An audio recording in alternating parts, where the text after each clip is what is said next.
tuko kwenye maonyesho ya Sabasaba kwenye banda la Katavi ambalo Wizara ya Kilimo pamoja na taasisi zake zote wanapatikana hapa. Kwa hiyo jambo la kwanza ni waalike wadau wote wanaotaka kufahamu masuala yoyote yanayohusiana na sekta ya kilimo wafike banda la Katavi liloko kwenye viwanja vya maonyesho ya kimataifa ya Dar es Salaam maarufu kama Sabasaba. Tunawakaribisha wote. Wizara ya Kilimo ina mchango mkubwa katika taifa hili kwa kuwa ndio ina jukumu la kuhakikisha kwamba kuna hali ya usalama wa chakula nchini, kwa kuhakikisha uzalishaji wa mazao ya chakula ambayo kwa sasa nchi hii inajitosheleza na kuwa na ziada. Ukiangalia kwa takwimu za mwaka jana, nchi yetu ina ziada kwa kuwa na kiwango cha utoshelevu cha 130%. Kwa hiyo tuna ziada ya chakula. Ziada hii ambayo sasa inaenda kwenye biashara. Kiwango cha mazao ya chakula kinachozidi kinaenda kwenye biashara. Na Wizara ya Kilimo pamoja na taasisi zake tuna jukumu kubwa la kuhakikisha uzalishaji upo na ziada inakuwepo, lakini pia mazao ya biashara yanazalishwa. Kwa hiyo na yote haya yanafanyika kwa sababu ya uongozi mzuri, lakini pia na vision, kwa maana ya vision ya nchi kupitia uongozi wa serikali yetu ya mama yetu Dr. Samia Suluhu Hassan, ambayo alitutaka tujilishe kama nchi lakini tuwalishe wengine kibiashara.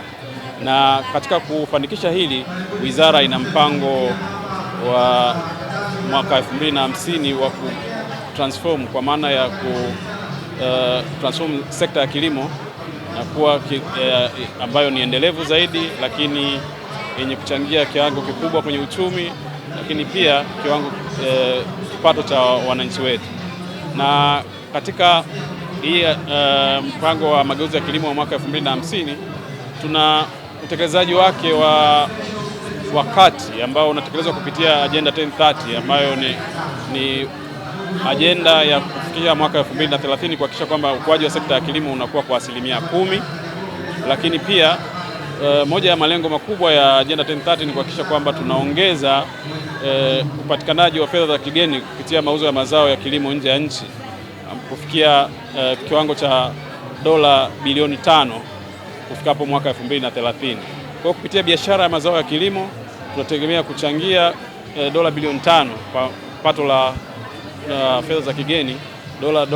Dola bilioni 5 zitaingia katika nchi hii kufikia mwaka 2030, na hadi kufikia sasa tumeshafikia kwenye mwaka 24-25 tumeshafikia kiwango cha dola bilioni 3.7.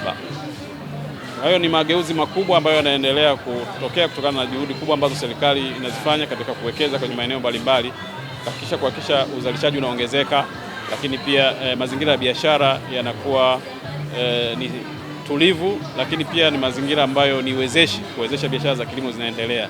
Kwa hiyo ukifika hapa kwenye banda letu la Sabasaba utaweza kupata taarifa zote zinazohusiana na taasisi zote, kuanzia kwenye uzalishaji, lakini pia biashara ya mazao ya kilimo, na pia utapata taarifa za namna ya kufanya biashara ya mazao ya kilimo.